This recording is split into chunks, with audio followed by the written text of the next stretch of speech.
Welcome back to Boys Gone Bible, where your favorite boys open your favorite book. By the way, the cameraman is really putting the work in. Yeah, I thought that was a little bit MTV Cribs kind of circa late 90s. This week's message is titled Forgiveness is for Fulfillment. Forgiveness is for fulfillment. I'd love to hear, when I think about fulfillment, I think a lot of us are like, there's a lot in life that ends up never coming to fruition. It never gets fulfilled. It never, like, I expect it to happen. I want it to happen. I ask for God to show up in some space and it just doesn't happen. Talk to us about how you approach that as it pertains to forgiveness. Well, I think of all the lack of fulfillment that we all face. For instance, your soccer career, which was very promising in high school, you won two state championships, and the dream was to continue to elevate. Well, that didn't happen, did it? No, now I'm stuck with you as a golf coach. So that's where I'm at. Yeah.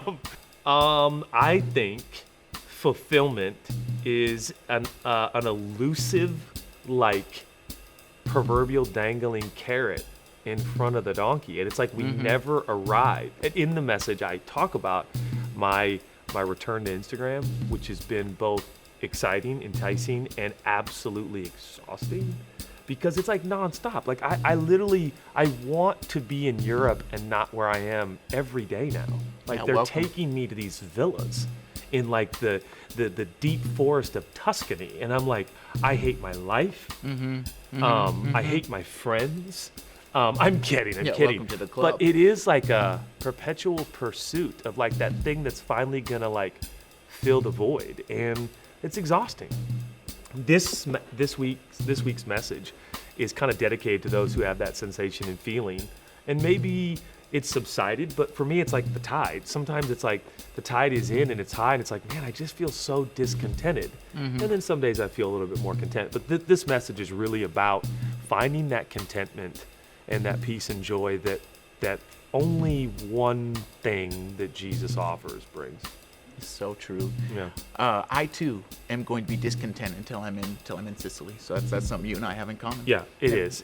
Anything other thing you want to ferment, or are we good on that topic? Anything else you want to kind of let sit, pickle, if you will? No, I'm really excited about this. I'm actually really excited about next week's message too, by the way. Loving your enemy? Loving your enemy. Forgiving your enemy? Whoa. Yeah, it's going to get dicey. It's going to get dicey. Yeah. Next week, he and I are going to be in a boxing ring, actually. We're going to be fighting each other on the pod. That's going to be great. So be on the lookout for that. That's a lie. That's a lie. All right. See you next week.